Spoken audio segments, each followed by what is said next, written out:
Balik lagi suara Niko. Kita lanjutin pembahasan KSNK Astronomi tahun 2021. Kita lanjut ke nomor 8 tentang Midnight Sun. Midnight Sun adalah fenomena keberadaan dan teramatinya piringan matahari di atas horizon suatu tempat selama 24 jam terus-menerus per hari selama musim panas. Hal ini dapat diamati di kota mana? Oke, kita bahas dulu tentang Midnight Sun ya. Unik nih. Sebelum to the point ke Midnight Sun-nya, kita bahas dulu tentang ini. Seperti kita ketahui bahwa bumi mengelilingi matahari itu tidak dalam kondisi yang tegak lurus seperti ini. Sumbu rotasinya ya.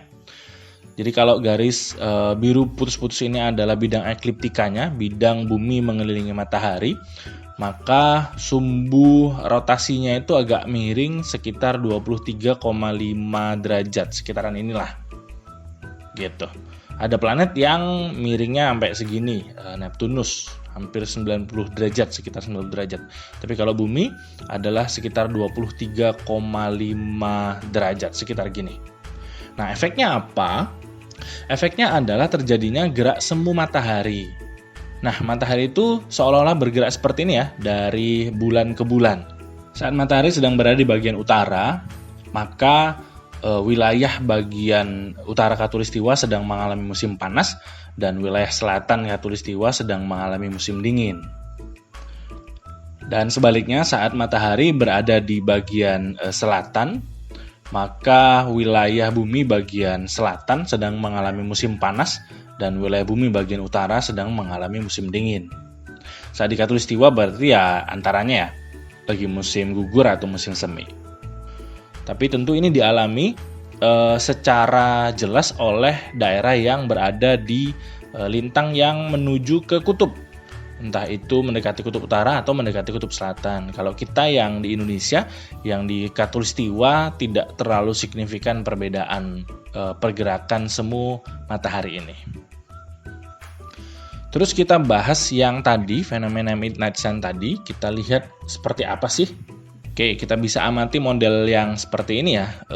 Kita lihat model animasi gini. Kita lihat kalau kita berada di lintang yang berbeda, nih, maka kalau dari sisi horizon, dari pengamat, maka lintasan matahari juga akan terlihat berbeda. Oke, akan jadi seperti ini ya. Kita ke Maret dulu aja, saat matahari di Khatulistiwa. Set. Nah, kayak gini. So, saat bulan Maret, 21 Maret, tepat matahari di Khatulistiwa. Kalau kita amati hari-hari bakal jadi seperti ini di Khatulistiwa, gitu ya. Tapi kalau kita pindah ke daerah yang bagian rada selatan, maka akan jadi seperti ini. Matahari terbit tetap di timur. Nah, tapi dia tidak sampai ke atas kepala, tidak sampai ke zenithnya orang, tapi balik lagi ke samping model sebelah sini, gitu ya. Oke, itu saat Maret. Nah, bagaimana saat musim panas, saat di Juni, saat musim panas di bagian utara ya? Kita lihat, kalau kita lagi di bagian utara, misalnya kita di mana nih? Tokyo, anggaplah sekitaran sini, sekitaran Tokyo. Kita cek. Matahari itu lebih lama berada di atas horizon daripada di bawah horizon. Artinya siangnya lebih lama daripada malamnya. Oke, kalau kita geser ke bagian yang lebih utara lagi, begini, maka kita bisa amati bahwa kayak gini ya, matahari itu seolah-olah tidak tenggelam. Mungkin ini kurang ke atas kayaknya. Kita ke atasin lagi. Nah, nih, kayak gini. So, matahari ini seolah-olah tidak tenggelam. Nah, ini yang dinamakan dengan Midnight Sun. Jadi saat puncak musim panas di daerah yang mendekati kutub utara, dalam kasus ini di sekitaran Juni. Tapi bagaimana Juni di kutub selatan kita lihat ya. Nah, di sekitaran kutub selatan, di let's say 73 derajat lintang selatan, bakal jadi seperti ini. Matahari itu seolah-olah tidak terbit. Nah, kebalikannya sama yang tadi.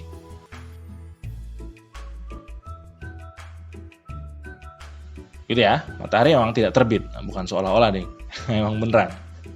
Dan ini terjadi begitu juga di bulan Desember saat matahari berada di daerah selatan. Maka ini daerah yang berada dekat kutub selatan akan mengalami midnight sun. Mataharinya tidak tenggelam. Dan daerah yang mendekati kutub utara tidak mendapatkan matahari sama sekali. Matahari tidak terbit sama sekali. Begini ilustrasinya. Kalau kita yang di Khatulistiwa mah ya nggak begitu berpengaruh. Matahari terlihat agak lebih ke sebelah selatan saja. Gini. Oke. Semoga animasi ini bisa memperjelas fenomena midnight sun tadi ya. Nah, salah satu daerah yang mengalami midnight sun yang cukup terkenal adalah kota yang berada paling utara bumi, paling dekat dengan kutub utara bumi, termasuk wilayah Norwegia, lebih tepatnya di daerah Svalbard namanya. Nah, ini adalah video time lapse orang mengamati midnight sun di daerah Longyearbyen namanya, di Svalbard. Kita lihat kalau tadi mataharinya bermula dari gedung yang sebelah sana ya, ke atas. Emang agak turun, mau tenggelam. Tapi kita lihat dia nggak tenggelam, malah naik lagi. Belum tenggelam udah terbit lagi nih malah. Ini keren sekali ya. Timelapse-nya 24 jam dia bikin. Dan mengikuti matahari. So, terlihat ya, tadi matahari sempat kayak agak turun menuju ke horizon, kayak mau tenggelam gitu, tapi nggak nyampe horizon, nggak nyampe tenggelam, naik lagi. Nah, ini udah kembali ke gedung yang awal tadi. Nah, sekarang kalau kita analisis lebih lanjut, midnight sun ini kan tadi tidak dialami oleh semua daerah, tapi yang dekat dengan kutub utara atau kutub selatan. Nah, kalau kita harus mencari daerahnya, berarti kan kaitannya sama lintang ya. Nah, yaitu lintang yang lebih besar dari 66,5 derajat, baik itu lintang utara maupun lintang selatan. Nah, angka ini dapat dari mana? Ini didapat dari 90 derajat dikurangi dengan kemiringan orbit rotasinya bumi tadi, yaitu 23,5 derajat. Nanti dapatnya adalah 66,5 derajat. Secara teori seperti ini. Tentu lebih besar lagi, mendekati 90, lebih banyak dia akan mendapatkan midnight sun saat di puncak musim panasnya. Di sekitaran bulan Juli untuk daerah yang dekat kutub utara, dan sekitaran bulan Desember untuk yang dekat kutub selatan. Gitu ya. Terus kalau kita balik ke soal dan kita ambil intisarinya aja, berarti dari sini kita lihat jelas bahwa kaitannya sama lintang ya. Jakarta udah pasti nggak mungkin. Ini juga enggak. Tokyo walaupun agak ke utara 35 derajat tapi nggak nyampe 60-an. Satu-satunya kota yang mengalami midnight sun di pilihan ini adalah Abisko, Swedia, 68 derajat lintang utara. Nairobi juga bukan, karena ini mah dekat Khatulistiwa. Oke. Soal ini termasuk soal teori yang masih bisa dilogikain, karena definisi dari midnight sun tadi juga udah diberitahu di soal, enak sekali. Jadi secara logika kita tentu berpikir bahwa daerah-daerah yang dekat dengan kutub. Nah, secara pilihan udah kelihatan sih, yang dekat dengan kutub, yang paling dekat dengan kutub adalah yang Abisko tadi, yang 68 derajat lintang utara. Entah itu kutub utara maupun kutub selatan ya, nanti kalau ada pilihannya yang di dekat kutub selatan juga sama-sama mengalami midnight sun, beda waktu aja. Oke. Terus kalian bisa cek playlist Bola Langit untuk mempelajari soal-soal setipe biar cukup bervariasi soalnya ya. Bagi kalian yang mau dukung Udaniko bisa lewat traktir.id/Udaniko. Itu aja dulu untuk nomor 8 ini, semoga bermanfaat. See you on the next number.